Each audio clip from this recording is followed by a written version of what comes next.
Welcome to Module 2 of our EB-2 National Interest Waiver course, where we will be focusing on the initial research and preparation. In this module, we will cover the essential steps you need to take before starting your EB-2 NIW application. We will cover three main topics, and that is understanding the process, gathering necessary documentation, and also looking at language or credentials evaluations if applicable. Let's get started.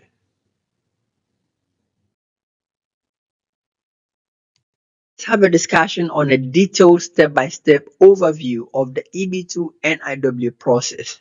Step 1 is determining your eligibility. You need to ensure that you meet either the advanced degree criteria or the exceptional ability criteria.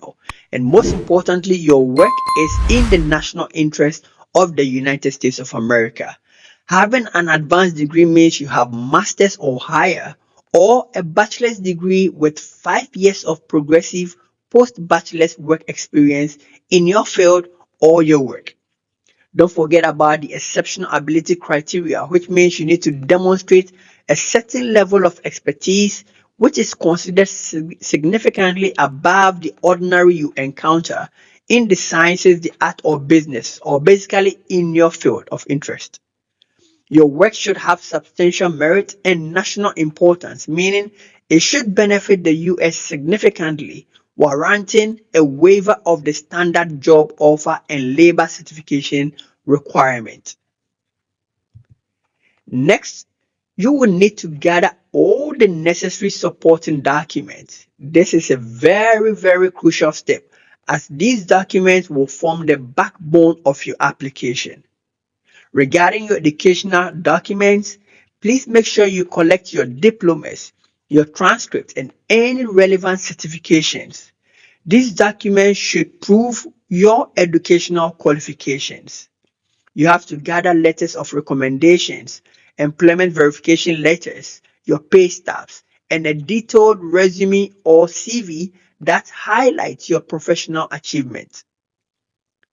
When it comes to anything to prove your national interest, it could include letters from experts in your field, your publications, your citations, and evidence of impact and benefit of your work on the U.S. national interest.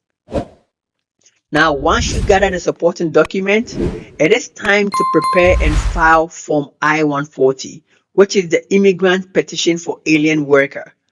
This is the call form for your EB-2 NIW application.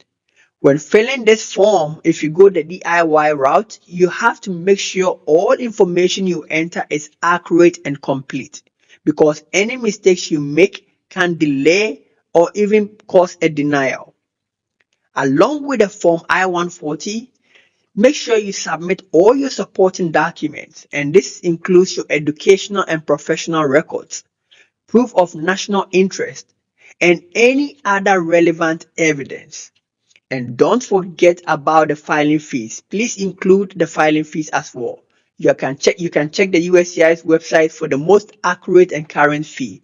And we will have a separate video that focuses on the cost involved in this process.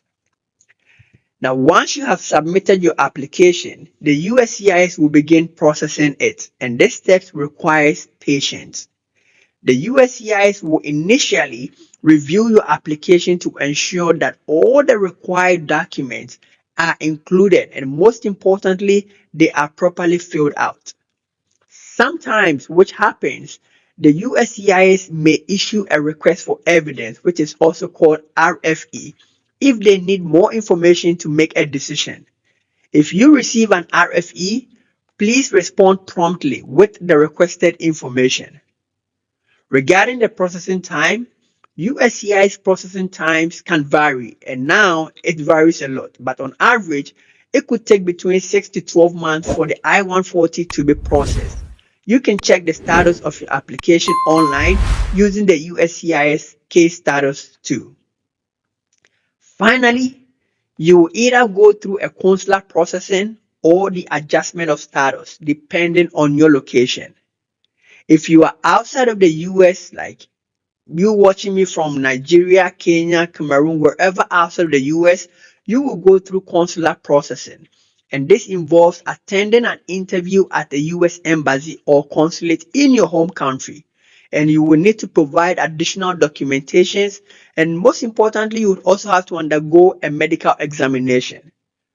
If you are inside the US, you will file Form I-485 to adjust your status to a permanent resident. This involves submitting additional forms and attending a biometric appointment if applicable. And sometimes you may also go through an interview yourself.